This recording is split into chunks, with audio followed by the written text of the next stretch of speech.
Pêche Évasion, samedi 12h30 sur TV Rogers.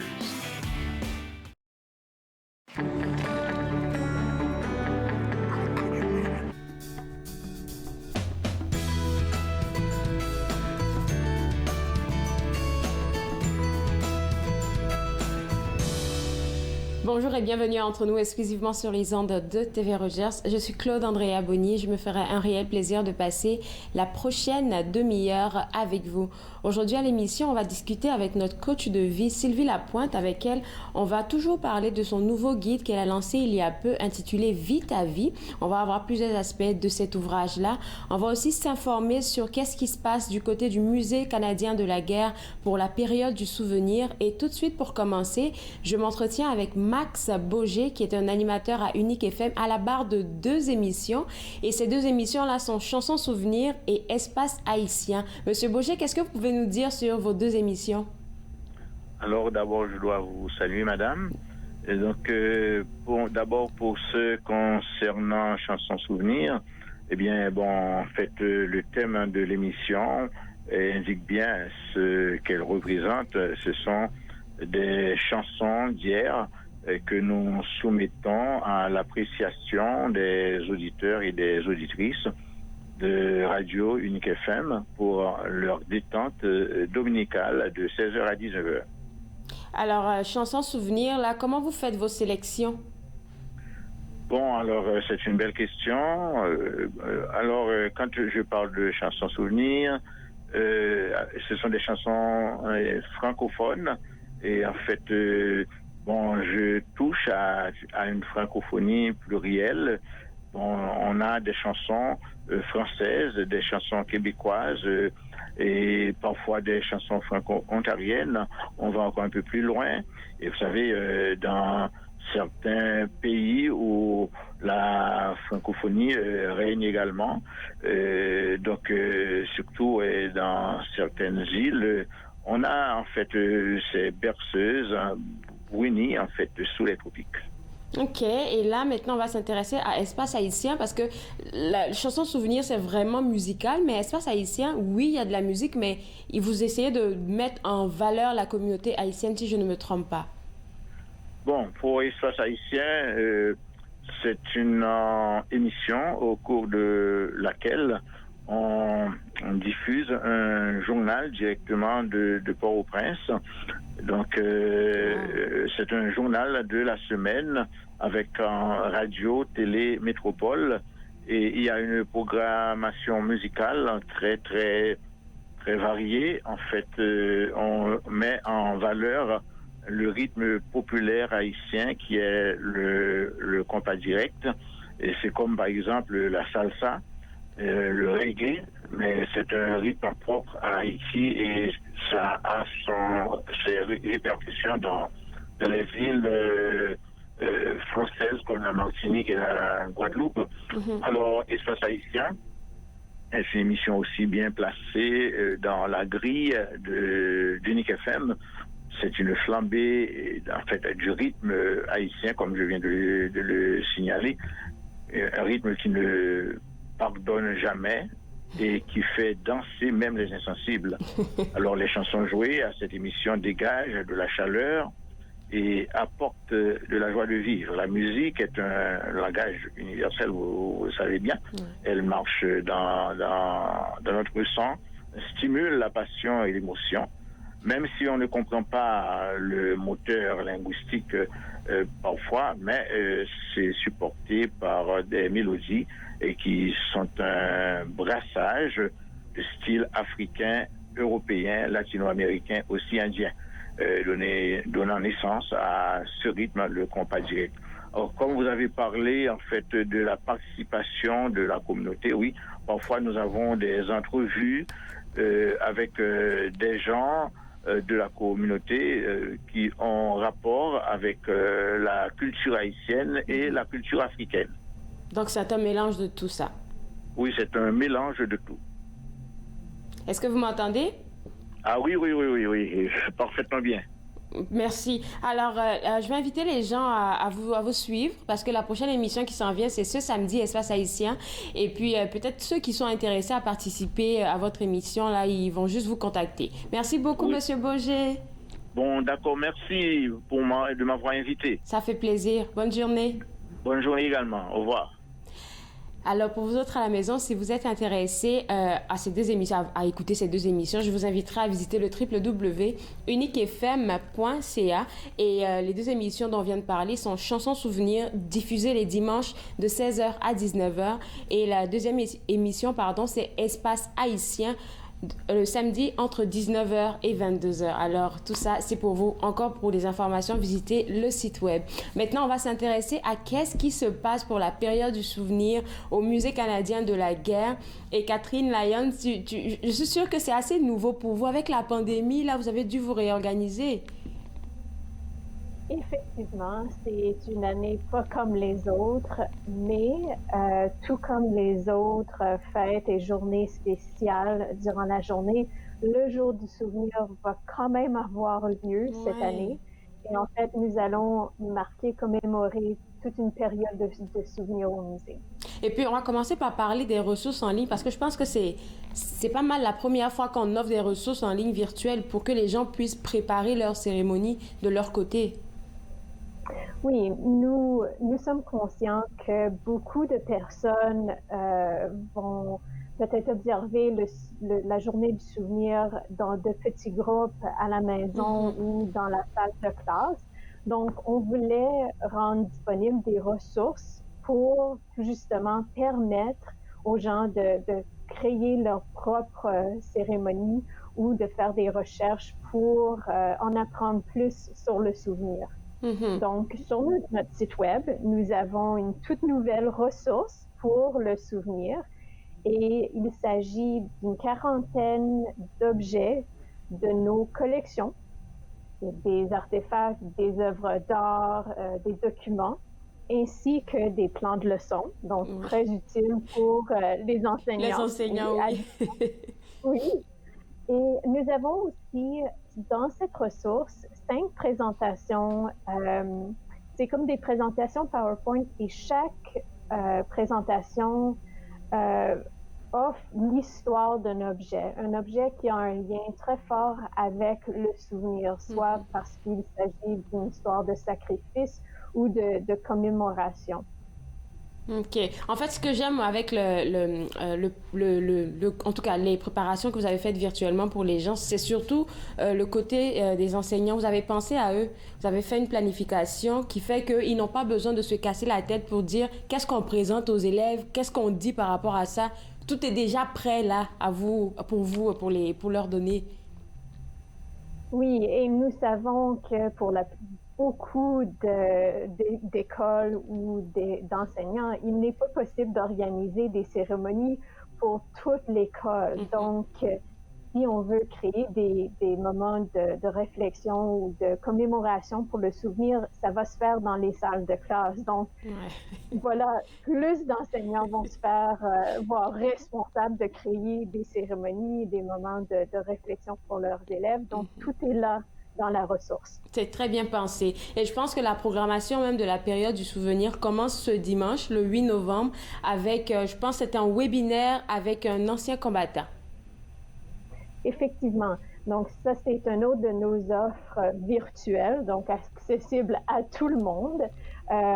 C'est le 8 novembre à 14 heures en après-midi.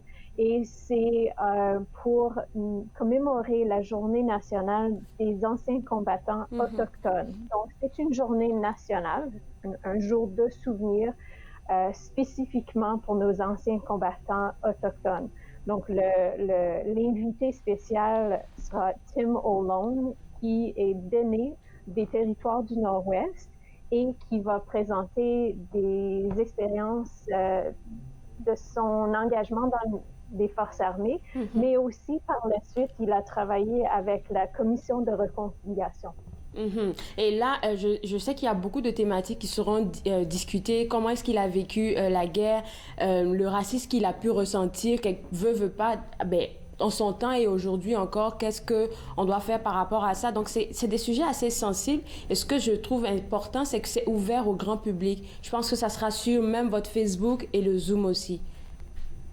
Oui, donc le webinaire est sur Zoom. Donc, tout le monde est invité de s'inscrire à travers notre site web et il y aura un lien pour le webinaire.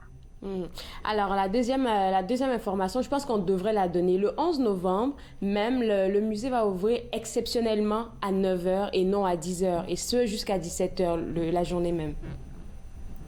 Oui, le musée actuellement est ouvert des mercredis au dimanche de 10 h à 16 h, c'est ça. Et le 11 novembre, puisque c'est le jour du souvenir, une journée spéciale, les heures sont prolongées de 9 h à 17 h. Les billets sont gratuits cette journée-là, mais il faut, comme pour toute autre journée, procurer les billets à l'avance. Chaque personne, pour pouvoir visiter le musée, a besoin d'avoir un billet. Il est très fortement recommandé de commander les billets gratuits en ligne. Aujourd'hui, ce matin, il en restait plusieurs billets pour la journée, mais si les gens veulent visiter vraiment le 11 novembre, ils aillent en ligne procurer les billets dès maintenant. Et autre chose que les gens doivent savoir, en tout cas, c'est la pandémie qui l'oblige. Habituellement, les gens avaient accès à la salle du souvenir à 11 h pour voir rentrer la lumière et tout, mais cette année, ça ne sera pas possible, mais ça sera diffusé en direct. Oui, il y a plusieurs choses qui sont différentes cette année. Nous sommes conscients que la capacité du musée est très réduite comparée à les années précédentes. En temps normal, nous accueillons environ 3 000, 4 000 personnes le jour du souvenir. Ce n'est pas possible, même avec les heures prolongées. Ouais. Nous voulons assurer une visite très sécuritaire. Donc, ce que nous avons fait, c'est vraiment créer une période de souvenirs. Donc, à partir de demain, mercredi, jusqu'au 15 novembre, chaque jour, une visite de la salle du souvenir sera possible et il y aura des visites guidées sous la thématique du souvenir. Donc, on encourage vraiment les gens qui veulent visiter le musée pour commémorer, pour faire un geste de souvenir, de venir n'importe quelle de ces journées-là. Ouais. Mais le 11 novembre, pour la salle du souvenir, oui, c'est un peu différent. La salle du souvenir, c'est un espace très spécial puisque... Tout le monde a envie d'être là-bas. Oui, le seul objet qui est là, c'est la pierre tombale du soldat inconnu. Et il y a une fenêtre dans la salle du souvenir et à 11 h le 11 novembre, une journée ensoleillée, la lumière va tomber directement sur cette pierre tombale. C'est un moment quand même assez émouvant et puisque nous sommes dans la pandémie, nous allons le rendre disponible uniquement en ligne. Donc, si les gens veulent voir ce moment le 11 novembre, il faut tout simplement aller sur notre page Facebook ou sur notre page web pour suivre la diffusion directe. Après le 11 novembre, il faudrait dire aux gens qu'il y aura la possibilité, comme Catherine, tu viens de le mentionner, de partir voir la salle du souvenir, mais seulement si vous prenez vos billets en ligne pour pouvoir préparer les gens qui vont vous recevoir. Après cette période du souvenir, là, les expositions spéciales sont toujours en cours. Il y en a 3 qui sont en cours actuellement. Le programme d'art des forces canadiennes et celle que je connais mieux, Libération, le Canada et les Pays-Bas. Et pour toutes ces expositions, je suis pas mal sûre qu'il faut aussi prendre le billet à l'avance. Il ne faut pas juste arriver et puis dire qu'on veut voir l'expo. Oui, en tout temps, il faut avoir des billets pour visiter. Et cela, c'est pour permettre vraiment de gérer la capacité du musée pour assurer que tout le monde peut visiter en sécurité. Et cela s'applique même les jeudis soirs quand la visite est gratuite. Et ça s'applique aussi aux tout-petits, aux gens qui ont droit à des billets gratuits comme les membres des forces armées. Donc, tout le monde a besoin de ce billet. Puis la façon plus simple d'obtenir un billet et d'être garanti d'avoir la possibilité de visiter quand on veut, c'est d'aller en ligne à l'avance. Oui. C'est ça. Et puis, la boutique aussi, il ne faudrait pas oublier qu'elle est ouverte, si je ne me trompe pas. Pour ceux qui veulent prendre des Oui, coquelicots et des affaires de même. les coquelicots sont aussi disponibles sur site. Merci beaucoup, Catherine. Et puis, on va inviter les gens à vous visiter tout en prenant d'abord les billets en ligne. C'est ça. Bonne journée. Musédelaguerre.ca. C'est ça. Bonne journée. Carrément. Au revoir. Alors, une belle programmation est prévue pour la période du souvenir. Et puisqu'on ne peut pas comme se rendre tous au musée, vous êtes invités à suivre les événements qu'ils vous offrent gratuitement virtuellement, donc sur la page Facebook et sur le site web www.musédelaguerre.ca. Mais vous pouvez aussi planifier votre visite là-bas. Ils se feront un plaisir de vous recevoir. Maintenant, on va parler avec notre coach de vie, Sylvie Lapointe, de son tout nouveau guide Vie ta vie. Et j'aimerais, parce que c'est la deuxième fois qu'on en parle, Sylvie, j'aimerais qu'on rappelle aux gens à la maison pourquoi tu as fait ce guide. Alors, ça vient d'un besoin, je pense, personnel qui est devenu une mission pour moi. C'est-à-dire que j'ai écrit le guide pendant les 6 mois du début de la pandémie. Et c'était des textes que j'écrivais pour essayer de me comprendre et essayer de faire la paix avec les émotions qui étaient en moi. C'est devenu un peu le tremplin de nos émissions mensuelles, puis ensuite c'était des émissions hebdomadaires. Et ça, comment je peux dire ça? Ça remet dans un contexte de mieux-être, c'est-à-dire qu'on vit des expériences très intenses, chacun d'entre nous, des hauts et des bas.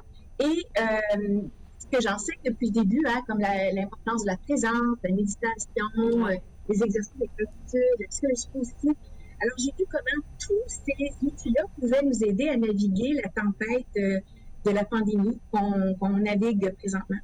Alors, la première fois qu'on parlait de ce guide-là, on était focus sur qu'est-ce qui se trouvait à l'intérieur et tout. Mais aujourd'hui, particulièrement, tu as envie de nous parler de la roue de ma vie, qui est un outil qui se trouve à l'intérieur de ce guide-là. C'est quoi la roue de ma vie? Alors, c'est une façon de prendre le pouls sur les choix au quotidien qu'on fait. Et donc, c'est simplement un exercice où on évalue dans différentes sphères de notre vie comment nos choix sont alignés avec nos valeurs et nos besoins. Et donc, c'est un exercice que j'utilise depuis très longtemps avec mes clients en coaching, et que j'utilise aussi dans le contexte d'ateliers sur le mieux-être.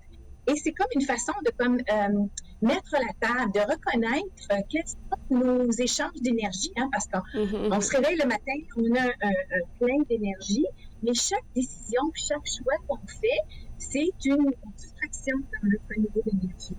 Des fois, c'est une addition, c'est-à-dire que si on fait des choses qui nous élèvent ou qui nous font du bien ou qui nous met en contact avec des gens qui nous donnent aussi un échange d'énergie. À ce moment-là, il y a comme il y a un équilibre qui se fait. Oui. Mais pour beaucoup d'entre nous, surtout les femmes, il y a plein d'études qui sont publiées dernièrement pour dire comment les femmes sont celles qui portent le fardeau de tout cet ajustement-là de pandémie. C'est-à-dire qu'elles restent au foyer, mais elles font l'enseignement aux jeunes. Elle maintient la maison, elle essaie de gérer les émotions de tout le monde. Et donc, pour les femmes en particulier, il y a une dépense d'énergie qui est très grande. Je ne dis pas que les hommes ne font pas leur part, mais c'est traditionnel ou c'est un petit peu notre côté, comme en anglais on dit nurturing, c'est notre côté de prendre soin d'eux, qui a été élevé pendant la pandémie, mais il n'y a pas vraiment d'échange d'énergie où on reçoit. Et donc, c'est de dire, OK, je vais prendre conscience de comment je me sens aujourd'hui, puis je vais aussi intégrer dans mon quotidien des choses qui me font du bien, des choses qui montrent l'amour que j'ai pour moi-même, pas juste pour les autres. Alors, c'est ça la roue de la vie. Et donc, je ne sais pas si tu as fait l'exercice, mais il y a différentes sphères. J'ai commencé, je n'ai pas terminé. Alors, c'est bien, tu vas pouvoir continuer après notre entretien. Mais entre autres, je propose aux gens de regarder différentes sphères. Donc, entre autres, ma santé mentale. Ouais. Si j'avais regardé un niveau 0 à 10, 0 comme vraiment, là, très bas. C'est foutu, oui. Et 10, c'est comme le mieux que je pourrais être, où j'évalue ma santé mentale aujourd'hui. Même chose avec la santé physique. Beaucoup d'entre nous, les gyms sont fermés, notre routine a été chambardée. Alors, ma santé physique, est-ce que je trouve un moyen d'exercer mon corps? Est-ce que je trouve un moyen de manger des bonnes portions d'une variété de nourriture qui me donne des vitamines, des minéraux et tout ça? Et souvent, c'est ça qu'on s'est... Surtout au début, peut-être qu'on s'est ajusté, mais il y a eu comme un relâchement cet été où les choses allaient un petit peu mieux. Puis on se retrouve dans la deuxième vague. Et donc, les gens se sont mis en retraite encore. Et les mécanismes de défense qu'on a, comme, je ne sais pas, on mange un petit peu trop de sucre ou prendre un verre plus souvent, etc., débalancent notre niveau d'énergie physique. Et donc, l'exercice, c'est de justement, pour chacun de ces sphères-là, d'identifier aujourd'hui, présentement, quel score je me donne pour la santé mentale, quel score je me donne pour la santé physique, quel score je me donne pour ma santé spirituelle. Est-ce que je vais chercher le ressourcement dont j'ai besoin? Est-ce que je pourrais faire davantage? Pour certains d'entre nous, moi inclus, comment j'évalue ma santé au niveau de mes finances? Parce qu'il y a eu un chambardement au niveau de ma réalité, au niveau du travail, une grande perte de momentum et de revenus. Alors, comment je me réajuste par rapport à ça? Ouais. Donc, la première étape, c'est de faire ce bilan-là. Et ensuite, la deuxième étape, c'est de dire, OK, quand je regarde ça d'un point de vue global, les hauts, les bas, les moyens, les ordinaires, choix ce que je voudrais faire pour justement augmenter là où je voudrais bien augmenter. Par exemple, on prend la santé physique. Si je me donne un score de 4 ou 5, je pourrais faire dès aujourd'hui pour m'alimenter et me ressourcer au niveau physique. Est-ce que c'est de choisir un smoothie avec des fruits puis une bonne protéine plutôt qu'une barre de chocolat de l'Halloween pour me donner de l'énergie? Est-ce que c'est malgré la neige aujourd'hui? Est-ce que c'est d'aller prendre une marche puis de respirer à plein poumon? Est-ce que c'est ça qui me permettrait de faire monter l'aiguille tranquillement vers le haut plutôt que rester stable ou même descendre? Et puis, tu nous dis toujours, le plus important, c'est la présence et de trouver des activités qui nous font nous sentir bien. Et quand je regardais la roue, je me suis dit, OK, c'est vraiment qu'est-ce que tu nous apprends toujours quand tu parles de présence? Parce que la roue de la vie, là, tu demandes à ce qu'on colorie, en fait, jusqu'au niveau où est-ce qu'on se sent, que ce soit dans la santé mentale, santé physique et autres. Tu nous demandes de colorier, mais... Sylvie, tu conviens avec moi que quand tu colories, en fait, tu es focus sur qu'est-ce que tu es en train de faire. Tu peux pas penser à autre chose. Et ça, c'est la présence. Ah oui, j'ai cliqué quand j'ai vu ça. J'ai dit, je suis une bonne élève, moi. Et d'ailleurs, c'est pour ça, je pense que les livres de coloriage de mandala, d'ailleurs, ils sont tellement populaires, parce que c'est l'idée de justement, de s'imprégner d'un exercice qui nous demande notre focus. Et dans ce moment-là, on laisse aller les inquiétudes, surtout aujourd'hui. Pour plusieurs d'entre nous, on a des inquiétudes de ce qui se passe chez nos voisins du Sud. On se préoccupe de ce qui pourrait arriver demain et la semaine d'ensuite, etc. Et donc, de se ramener dans aujourd'hui, maintenant, dans mon moment présent, je suis en sécurité, je suis bien entourée et tout va bien. En tant que coach, la roue de ma vie, je suis pas mal sûre qu'on peut la faire autant de fois qu'on veut. Mais à quel moment de la journée tu penses qu'on devrait se poser et puis essayer de travailler sur ça? Ça varie, hein. Il y a des gens qui sont comme des hiboux puis qui fonctionnent bien la nuit. Il y en a d'autres que c'est dès la première chose le matin. Logiquement, peut-être que de faire l'exercice le matin avant même d'entrer dans notre routine quotidienne, c'est une belle prise de conscience parce que ça nous permet de dire « Ah, OK, si j'évalue ma santé à 4 ou 5, ma santé physique à 4 ou 5, dès aujourd'hui, je pourrais faire quelque chose pour monter l'aiguille tranquillement vers le haut. » Et pour le soir, moi, je suis quelqu'un qui... Je pense plus que je suis pour la soirée, comme tu accumules plein d'émotions, plein d'énergie, que tu as envie de les éliminer avant de faire dodo. Je pense que moi, je serais peut-être plus pour le soir. Mais en tout cas, tu as raison de se lever le matin et puis de s'ajuster. Ouais. Ou bien, j'aime bien ce que tu dis, si tu le fais le soir, c'est comme de prendre le pouls de ce qui s'est passé dans la journée, évaluer, dire « Ah, OK, je suis heureuse de ça, moins heureuse de ça. Demain matin, je repars d'un bon pied et voici les choix que je fais. »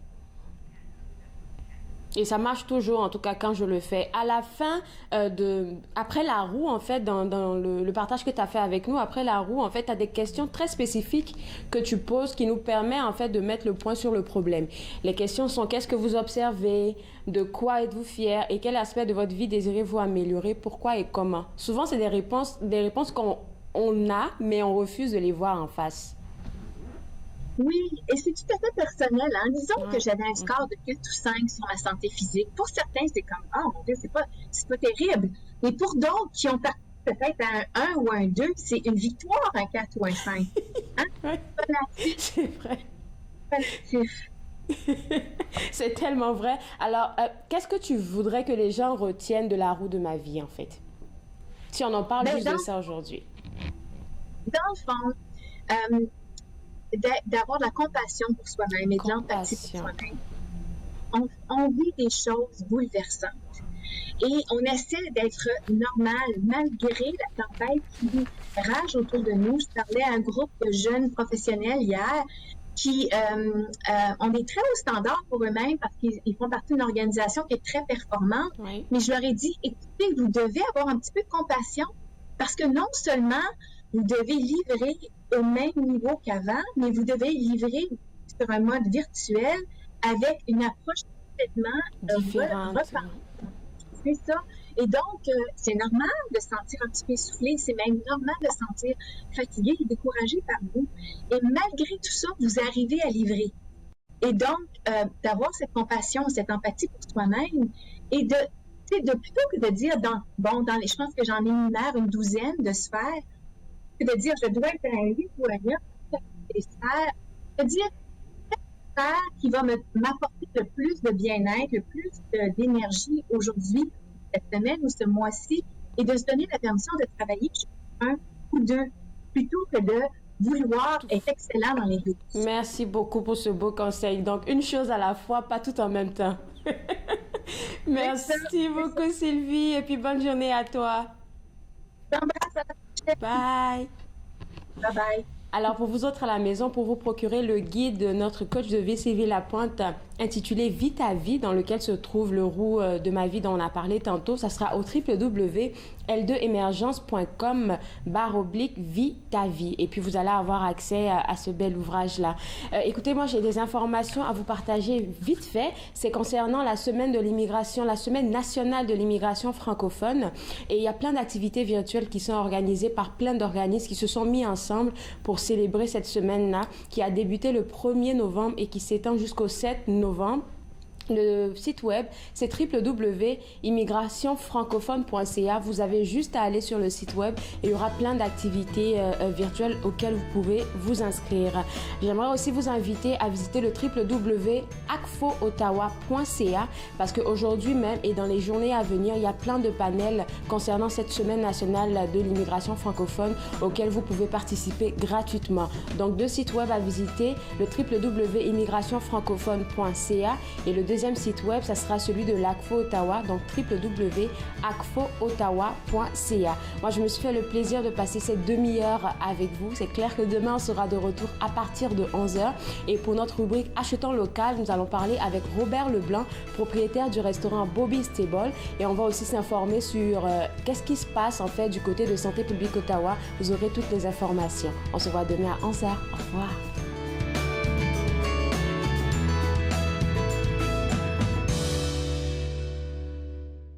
Faites-nous part de vos commentaires en composant le 613-521-2323 par courriel sur Facebook et Twitter.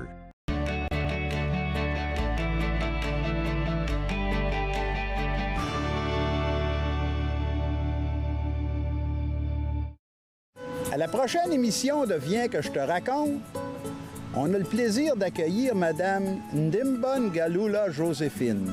On vous attend. Viens que je te raconte, dimanche 21h sur TV Rogers.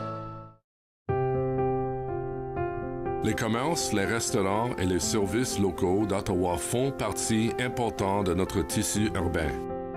Nous pouvons les aider en ces temps difficiles. Commandez chez eux en ligne, acheter des chèques cadeaux à utiliser plus tard, commander des repas à emporter ou à livrer, démontrer votre soutien sur les réseaux sociaux. S'il vous plaît, faites-le aujourd'hui. En savoir plus, visitez ottawa.ca/acheter local.